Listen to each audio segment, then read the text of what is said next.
Hi, I'm Mark. This is Mark's Tech Vlogs on YouTube, and today I'm going to bring you guys a review of the Philips 499p super wide monitor.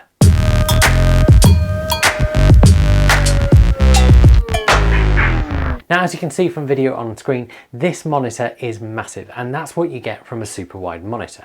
Because what you essentially end up with is a monitor that's wide, but actually not tall in comparison.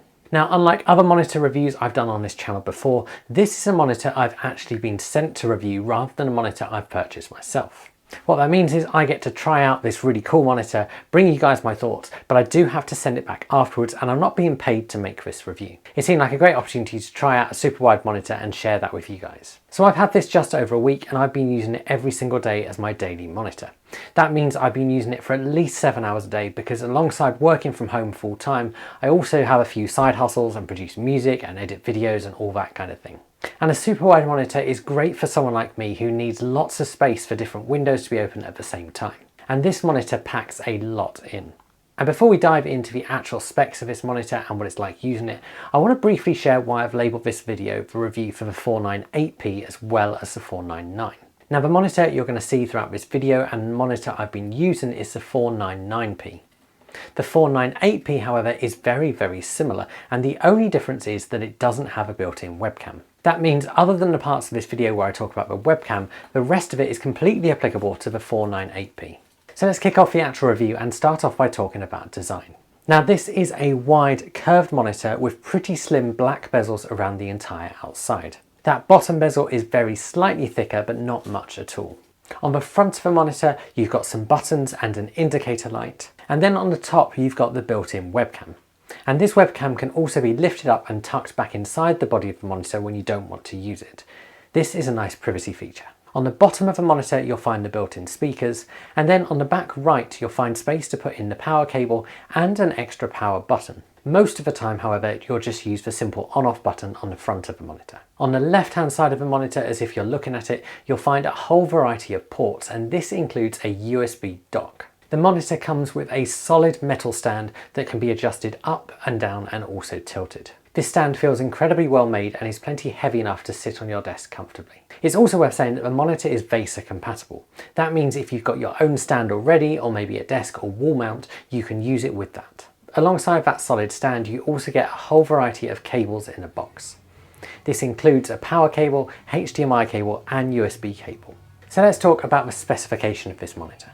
So first, as I've already said, it has a 49-inch screen, and this has a maximum ratio of 5120 by 1440. This means it has widescreen dimensions, but is even wider. In practice, this gives you a really good looking screen. The LCD display supports Quad HD and has anti-glare built in. And in using this monitor every day, especially as someone who sits next to a window, I'd say that this monitor's anti-glare performs better than other monitors I've used in the past. If you like the more tech specs when it comes to monitors, then let me share a couple of things for you. Firstly, it has a brightness of 450 CD by M squared. In practice, this means it is a super bright monitor. It has a 3000:1 contrast ratio and a 109 pixels per inch pixel density. It also has an impressive 120 Hz refresh rate. This means this monitor is super smooth.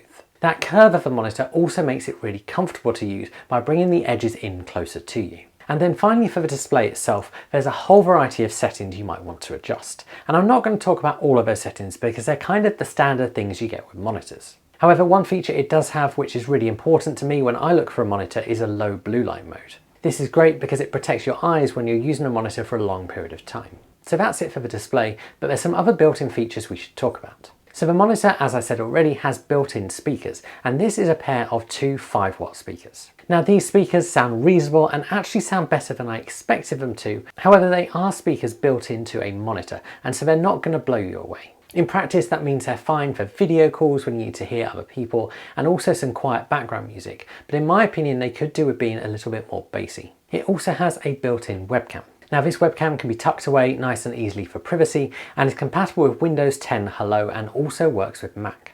This webcam is a 2 megapixel full HD camera. And then there's also a load of ports on the monitor, and this includes a USB-C docking station.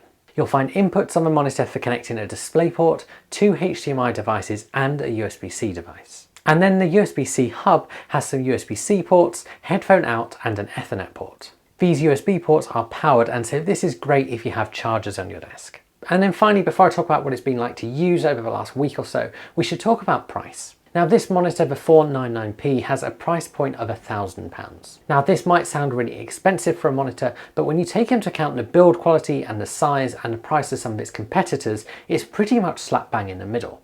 And personally, for the quality of monitor, I'd actually say this price is about right. So let's move on to what it's like to use. Now I've been using this monitor for just over a week, probably for an average of about 7 hours a day. And personally, I love this monitor. The display is nice and bright, and in fact so bright I actually have to turn the brightness down for it to be a little bit more comfortable. And then, as I've already mentioned, the anti-glare is better than other monitors that I've used. Now, as someone who has lots of windows open all of the time, I find that super wide screen really helpful. And if you guys don't know, as a day job I work as a web developer. That means quite often I need to have a design for a website open, as well as having a website open in a browser and a code editor. This super wide screen means I can have all of those open as full-size windows with plenty of space to spare. When I've done other things like writing content or producing music, it's also big enough to have multiple things open.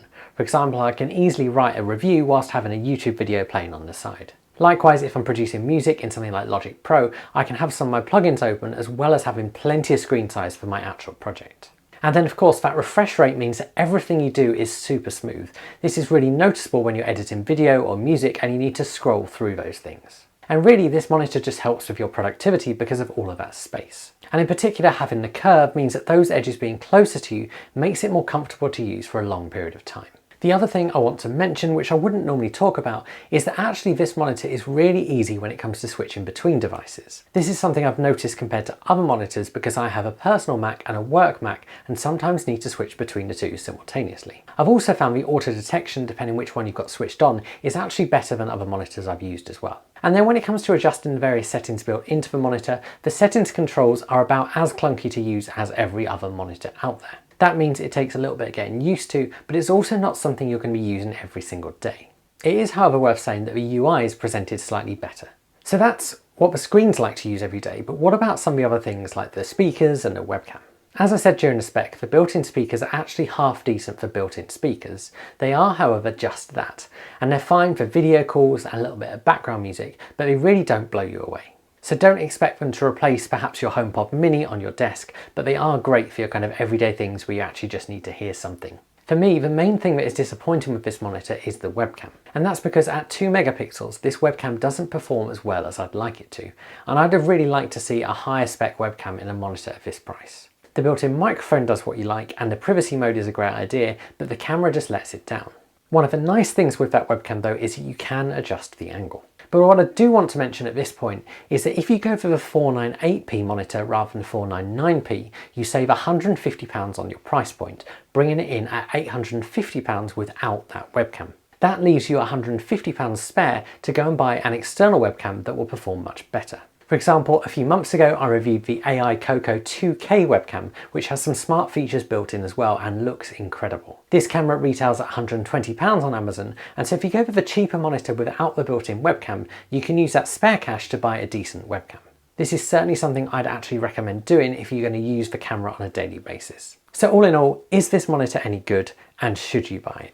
If you're someone like me who has lots of windows open when you're working and finds a big amount of screen space really helpful, then this is a monitor you should certainly consider. This monitor looks great whatever it is you're doing, whether that's editing music or having multiple windows open to write documents, or even writing some code and needing to preview that at the same time. The advantage of that super wide display over having separate monitors is that you get a much bigger space all in one. Those curves bring things nice and close to you, and it's got some nice additions such as the built-in speakers and the USB-C dock. The only downside, as I've said with this video, is that built-in webcam not being as good as I'd like it to be. However, if a high quality webcam is important, maybe buy the cheaper 498p monitor without the built-in webcam and get yourself a nice external camera. I hope you guys found this video helpful. I've put links below for you to purchase the 498p and the 499p monitors. I've also put a link below to that AI Coco review and links to the products as well. That means if you are looking for a high quality webcam, that's a really good place to start. If you guys have got any questions, do stick them below and I will answer those. Please consider giving this video a like and subscribing to my channel if you've enjoyed it. And I've also put a link below where you can buy me a beer if you want to say thank you for the content, because I do all this in my spare time. I'll see you guys again soon.